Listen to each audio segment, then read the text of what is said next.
This is the Rank Amateur Podcast, number 2.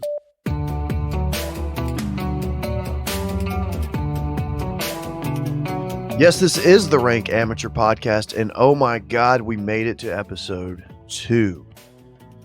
My name is John. My co-host name is Ben. Ben, I have 3 questions for you. Where in this world are you dialing in from today? How's it going? And what have you been up to? Take those in any order that you wish. Sure. So today I'm coming from you live in Oshkosh, Wisconsin. So we're up here traveling for a little bit of work, Okay. doing a little bit of sightseeing, taking in some of the local culture, and just trying to enjoy ourselves and try to have some form of work-life balance. How about is it? yourself? Is it freezing cold up there? It's not too bad. High 20s, low 30s, a little bit of wind. Definitely a little colder than Tennessee. Yeah, I don't know. It got a little chilly again. The weather's been weird here lately. A week ago or so, we had what was just an absolute ice event. Had a little snow. And usually when we have snow around here, 2 days later, warm air moves back through the region. It all melts and everyone goes back to normal life. That was not the case this time. The cold settled in for about 5 days. And we ended up with 2 inches of ice just everywhere you looked, and if the roads hadn't been salted, it was too late, and we just had to wait for the weather to change, and it got a little hairy there. We spent time at our cabin, so we doubled down on the experience by being up in the mountain, and you were there for part of that. There was not a lot of getting around for a couple days. No, it was hard to walk, let alone drive anywhere. Yeah, I've done a few difficult things in my life, including walking up my driveway a couple Sundays ago. We're glad sun came out and the weather's back to normal, so we Yeah. can move. That's right, that's right. All right, Ben, let's get right into it. What have you learned this week? Well, in preparation for our upcoming Europe trip, I wanted to take my drone, so I started going down the rabbit hole. Yeah. And I can tell you there are some things to consider, and it's not just as easy as packing it and taking it. So trying to figure out what websites and where to go and how to be legal has been what I've learned recently that I need to do. Yeah.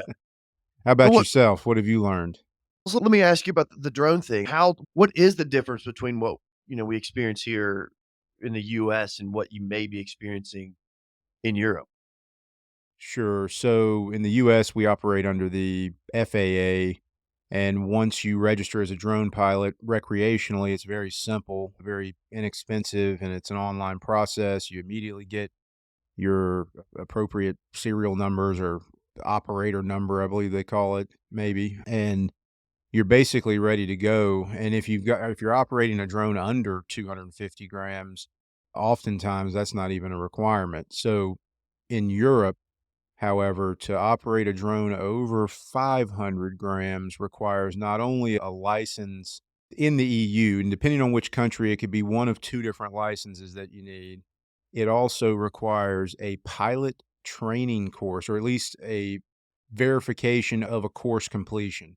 Yeah. So it's an added step, and after I looked into it, it's not just a simple click through it type test. There's some information, there's a little bit of studying, there's a lot of courses. What I've chosen to do based on that research is purchase the DJI Mini 4, which is a 4K capable drone, but it falls under that 250 gram threshold, and therefore in the EU, specifically France and Switzerland, where we're going, drones under 250 grams only need to be registered. You do not have to have that pilot certification. So it's a simple online process, and you're capable of flying. Now, there's some restrictions, but for the most part, you're good to go.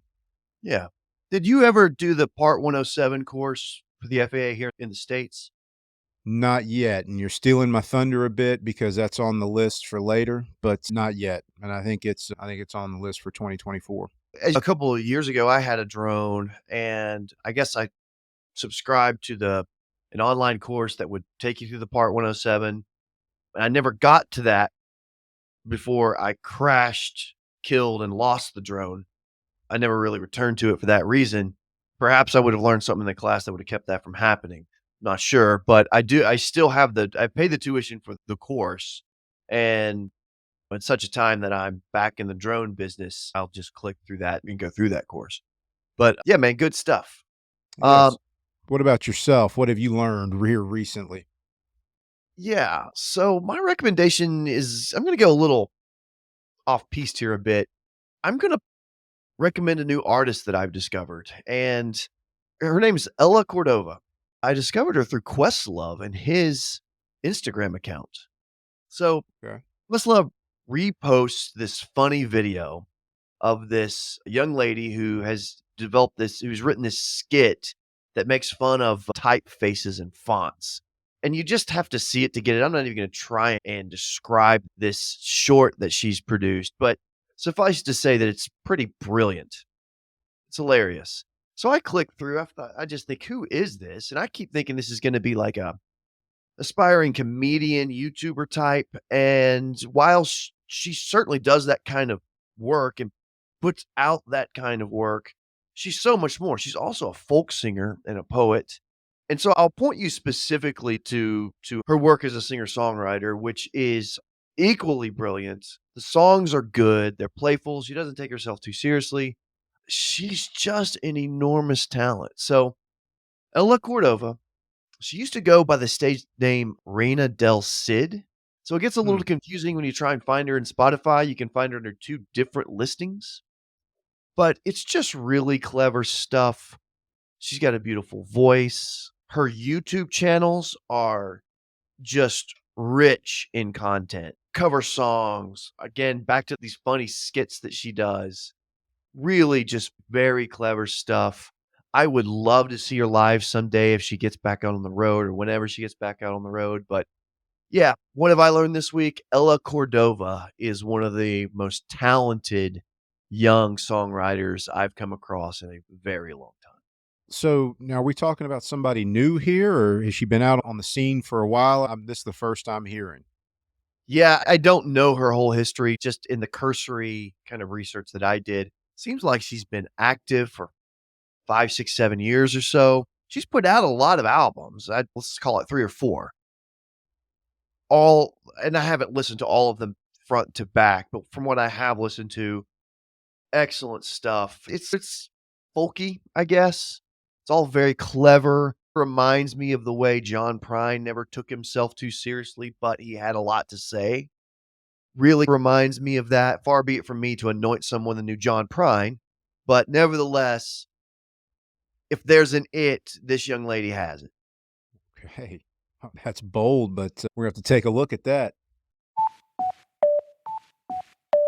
Hey, Ben, you remember last week we talked about Hop Passport? Yeah, I do. I do, as a matter of fact.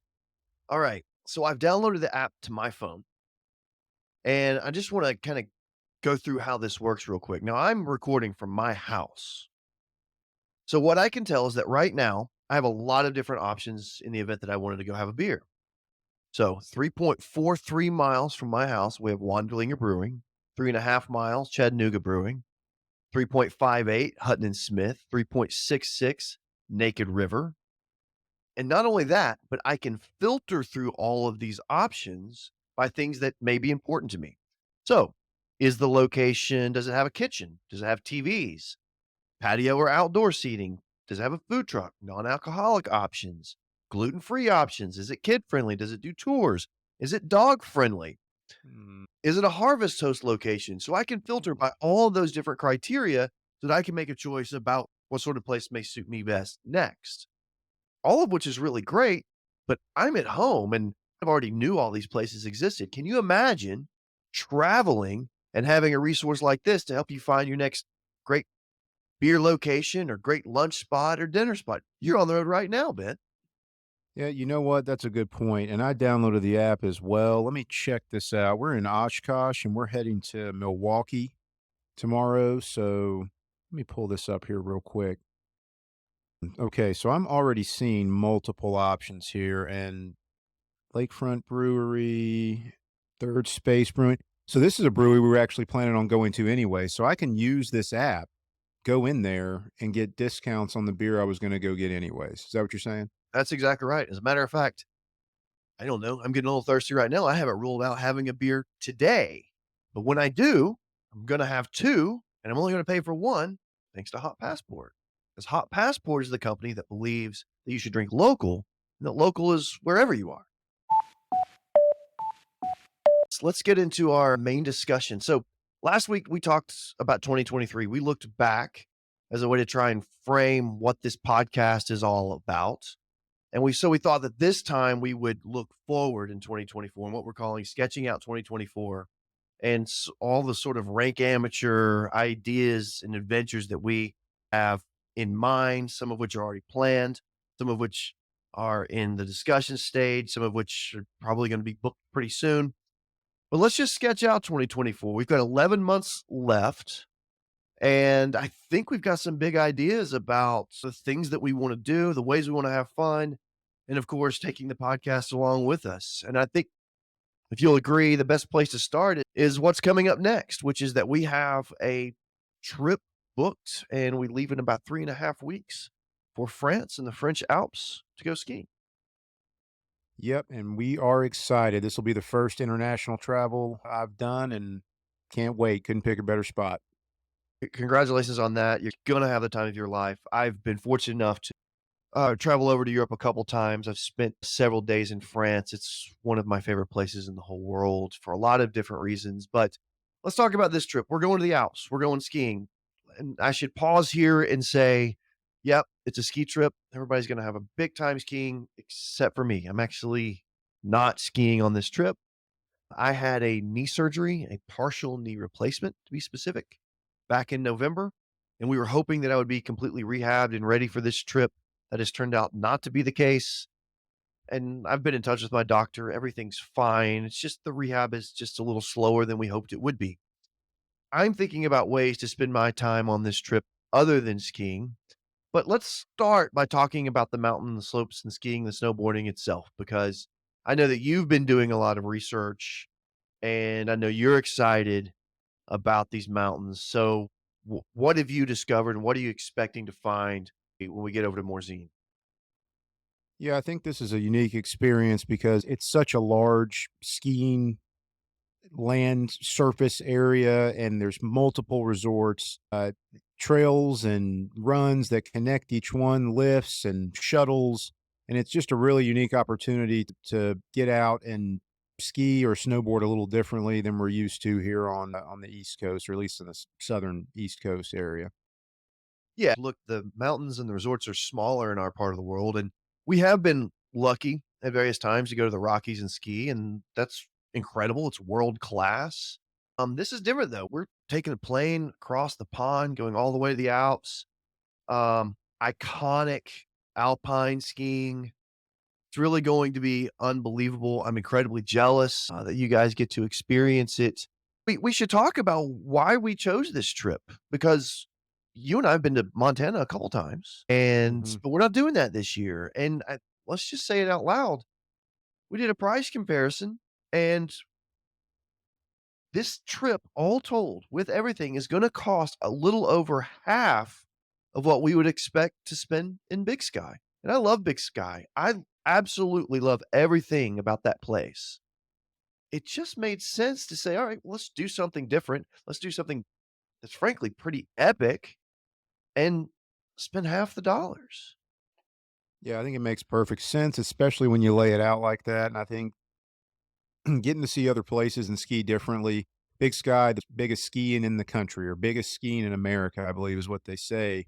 I think Morzine in that area has a unique experience. Even in between some of the epic runs, there's basically a highway that connects multiple resorts, and it's like a big long green that you can just enjoy, and it's really accessible for any level of expertise, and really just able to get out and do something that you're not used to doing.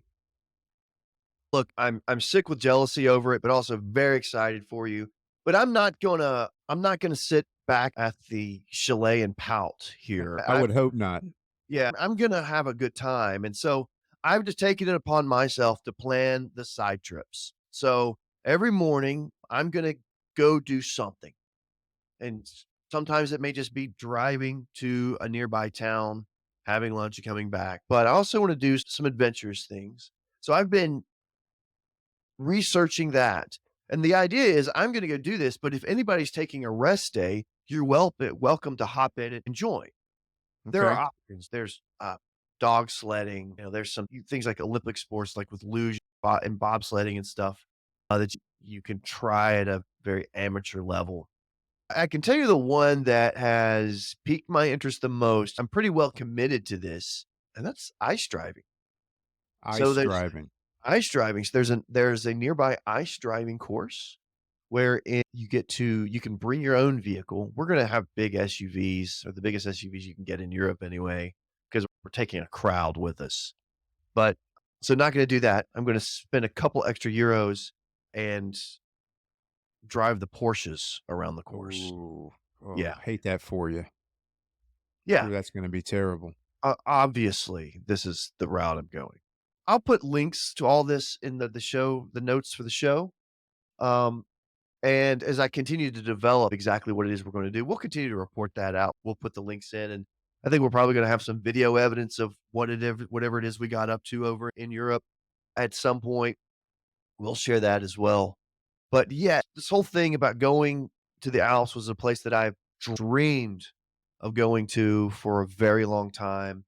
I'm just chomping at the bit to get over there, if for no other reason than just to stand there and look at the scenery, all very those very the sheer mountains and the just the snow peak mountaintops. It's just I've been dreaming about it for a long time. Finally, going to check this off the list, but I have to go ahead and put you on the spot right now, Ben.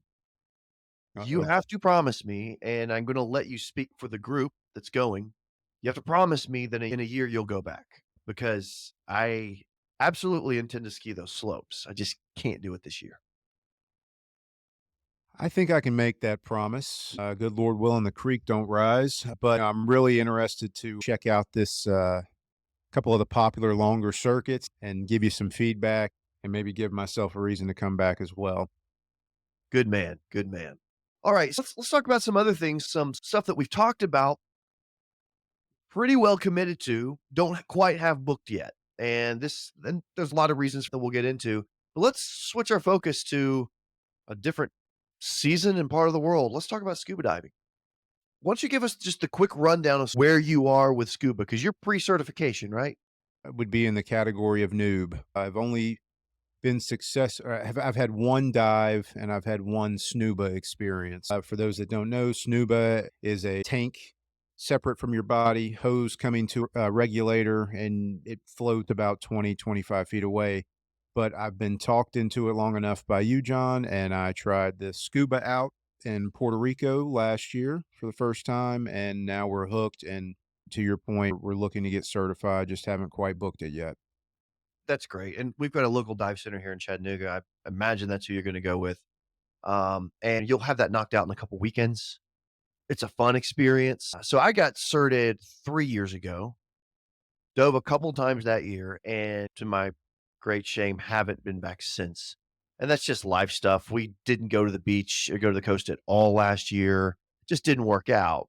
But so I'll need a refresher. And I think the way I'm going to go about that is I will go to the open water dive day that quite likely, maybe even your class, I may join you during the open water portion and just get a couple dives in, get reacquainted with the gear and the mechanics and some of the safety concepts, all of which I remember, but you need that muscle memory to come back and it comes back pretty quickly. So I'm going to get a refresher. And then I think you and I are scouting locations for what we hope will be just a big scuba trip this year.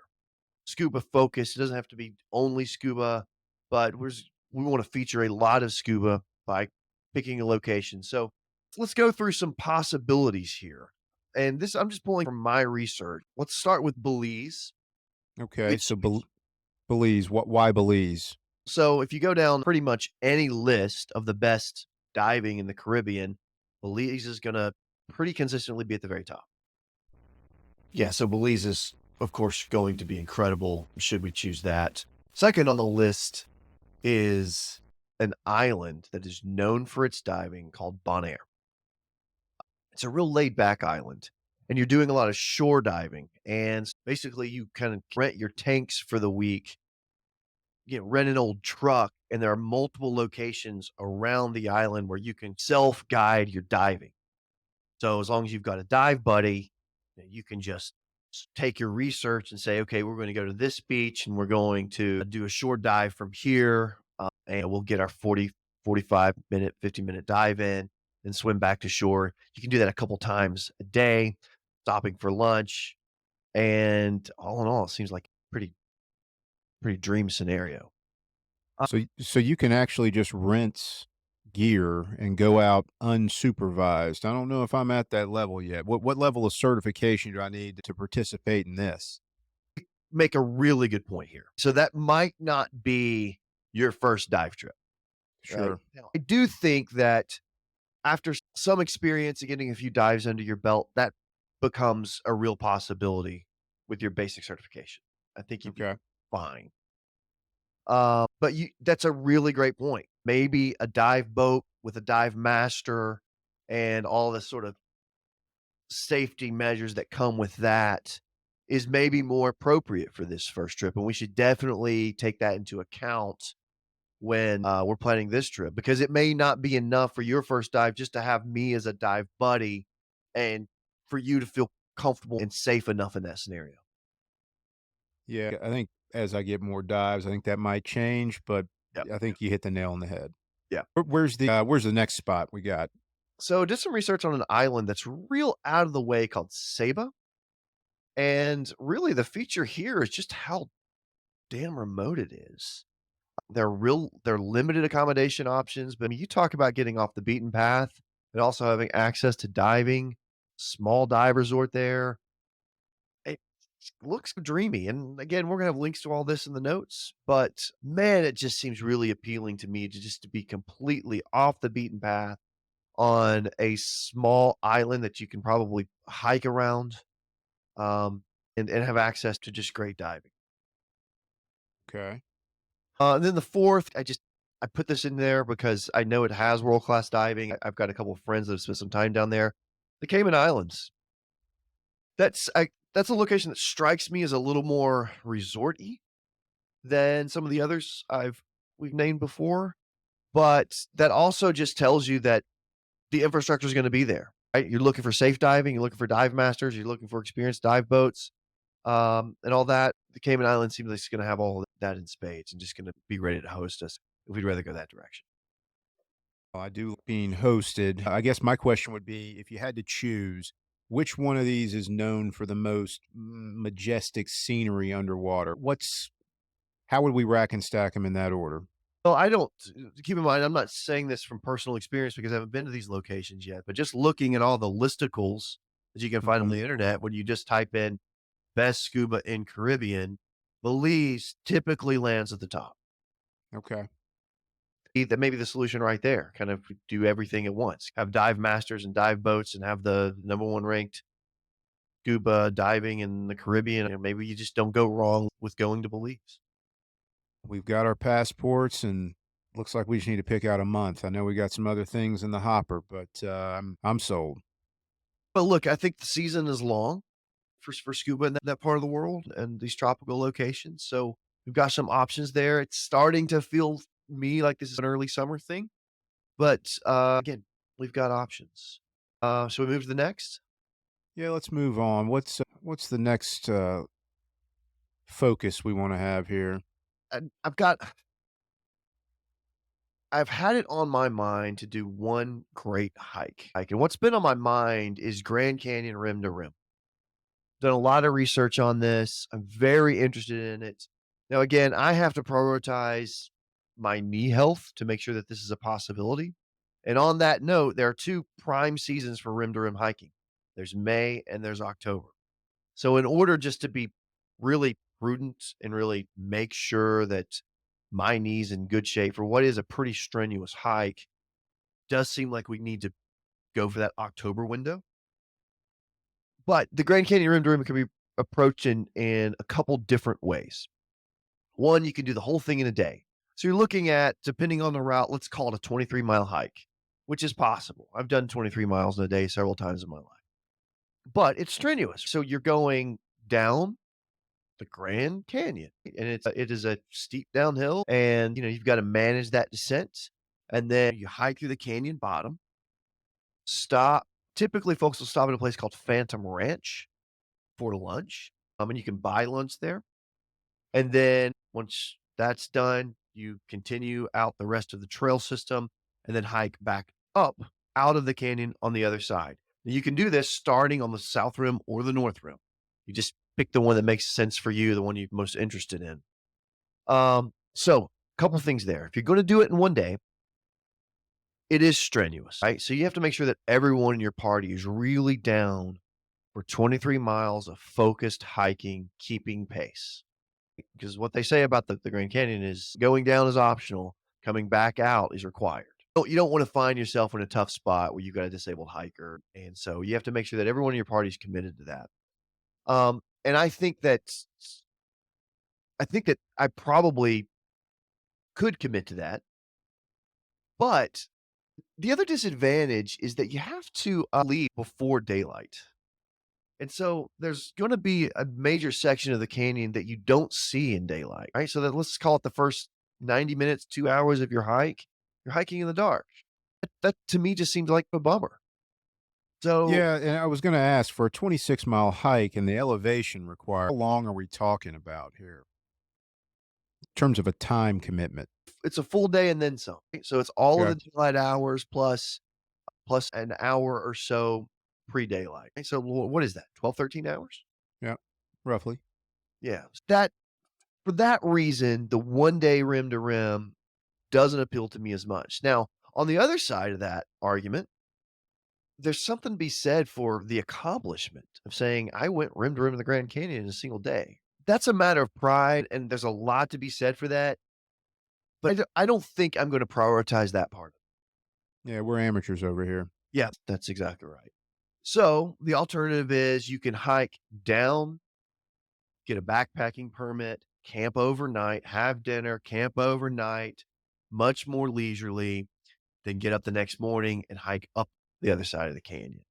I think all told, for kind of all the reasons we've described, that tends to be what makes sense for us.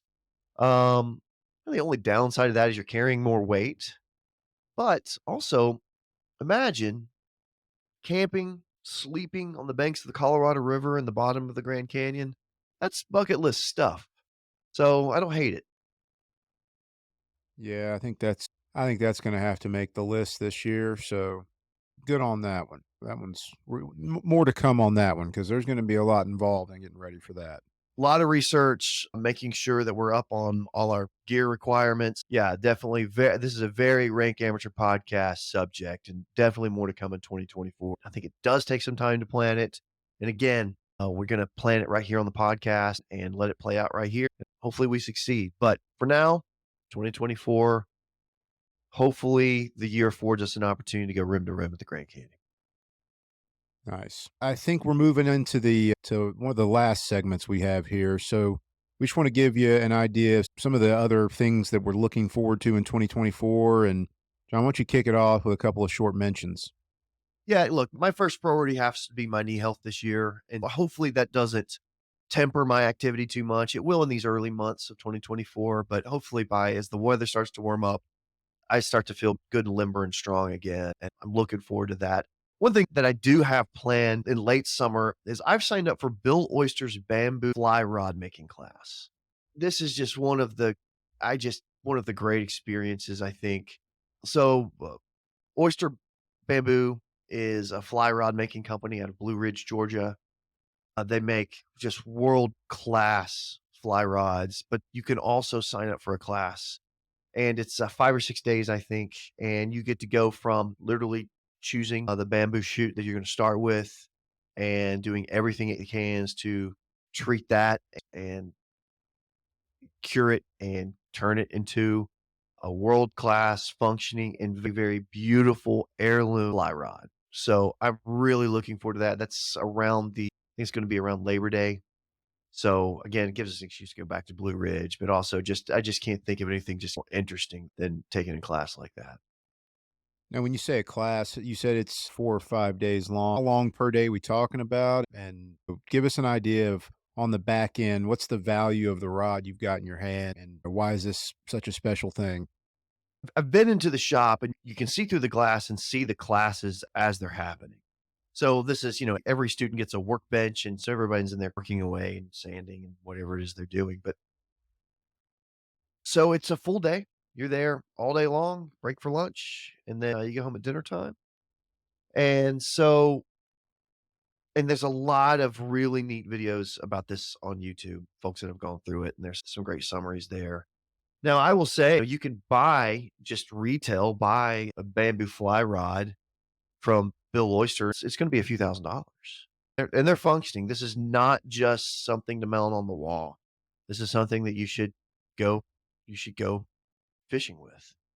The student gets to decide what weight rod he wants to make, length, everything else. I haven't made those decisions yet. I'm probably just going to do a 4 or 5 weight rod and just get something that's an all around purpose. The I will say they have students that have been back dozens and dozens of times. Really? Yeah, just Okay. because the class itself has become the hobby. And I think that's pretty fascinating, and I think that makes me optimistic for how rich of an experience this is gonna be. I'm hoping I get the opportunity to talk to Bill on the podcast, but we got a few months to figure all that out. Nice.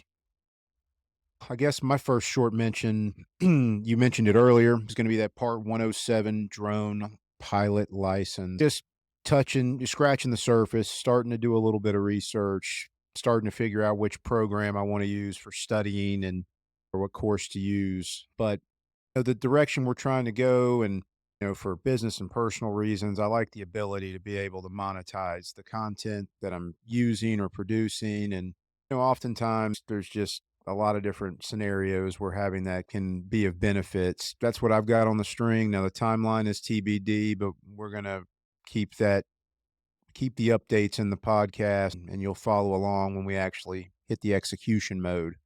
That is the rule. You don't have to be licensed to pilot a drone in the United States, but if there's any commercial application whatsoever, you do have to have this license. Is that correct?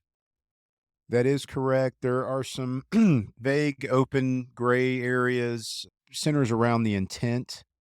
And if your intent was to go out recreationally and at a later time decided to commercialize it, it's a little gray in that area. Most of the advice I've been seeing online and in different forums just says go ahead and get the Part 107. That way there's no red tape maybe down the road if you decide that you do have some footage you want to use commercially. So Yeah, and that's look, kind of what got me in there. yeah, as someone who has some experience, piloting aircraft, look, you don't wanna mess around with having equipment in the sky. You wanna know what you're doing, and you wanna make sure that you're not gonna hurt yourself, hurt your equipment, or most importantly, hurt others. There's a lot of ways to get people hurt when you're hurling things through the skies. Another thing, you don't wanna mess with the FAA, so just do it the right way. I think you're absolutely doing the right thing. What else do you have on your mind? You touched on it a little bit, but I got to get back into fishing. So, more fishing. I want to get into fly fishing. You've been luring me towards the water, but I haven't had a sip yet. So, I'm interested in getting at least a versatile, kind of a universal setup that, maybe isn't the high end setup, but at least gets me in the game and start understanding that aspect of fishing. But also not forgetting about bass fishing. So still getting out there, just in general, more fishing, and hopefully as we go down this journey, we'll share that on the pod and learn together. Yeah, absolutely. Again, this is a great rank amateur discussion. You just helping walk you through your first pieces of kit for fly fishing. Look, we can get you a, a entry level setup that's going to do everything you need it to do. And you're going to be out there with waders in a mountain river sometime. And then you say, oh, I get it. I get it. I understand. Man, I'm really looking forward to experiencing that with you. I've just got a couple more real quick. You and I have done a lot of research and discussing lately, excuse me, about overlanding. Hmm. And that to me seems like something that we can probably say yes to pretty quickly. Look, we live in a beautiful part of the world that affords a lot of locations and options for us to take a bite at that apple. So I would like to do a weekend where we're semi car camping, or camping near our off-road vehicles, taking a fly pole up, going up some creeks and rivers, seeing if we can catch some trout. I'd really like to do that, and I also just I've resolved to try and play more golf. I travel less for work than I used to. I'm just gonna have more opportunities for that sort of afternoon 9 holes after work. I've just kinda resolved to do that. So, yeah, or you gonna finish out your last short honorable mentions? Yeah, just a couple more. So, wanted to relive that glorious moment of getting that first deer and just some of the preparation and the anguish to finally successfully harvest a deer this past season. And then maybe what we're looking to do in terms of the property that you've got up there and what we're looking to do as far as land management. I think we'd like to touch on that. Maybe that can help those that are new and trying to get into the sport as well. And then last, just kind of doing a pocket dump, just how our everyday carry evolves, what we have, what we're looking at, how we've rotated it. Just give us an idea of what do we think is important enough to have with us at all times, and kind of just open that discussion up. So those are the last couple of items we're looking to, at least I'm looking to chat about in 2024 Yeah, and in future episodes. it's an ambitious plan, and I guess I sit here, I think about the discussion we just had and think, "Are we gonna be able to get all of this done?" And so to answer that, yeah, I think we're gonna be able to do most of these things. Again, it depends on our health and everything else, but barring any hiccups, we should be able to do this, but it does require some commitment, there's no doubt about that. But again, this podcast is about this sort of balance between the commitment, making sure that you can get to experience these wonderful and rich things in this life, but also realizing these are very accessible things. Very rarely are we going to recommend you buy the most expensive piece of gear or take the most expensive trip. These are things that, with some planning and research, most folks can say yes to, and that's really what this podcast is about. It's about saying yes to things and without feeling the pressure or the need to be an expert. So, I think 2024 is it's gonna be fun, and, like I said, hopefully it plays out right here on the pod. Okay, man, good discussion, but I think at the end of the day, we're just here for the gear. So, do you have a gear recommendation for us this week? I do, and we're gonna this week we're gonna look at some clothing.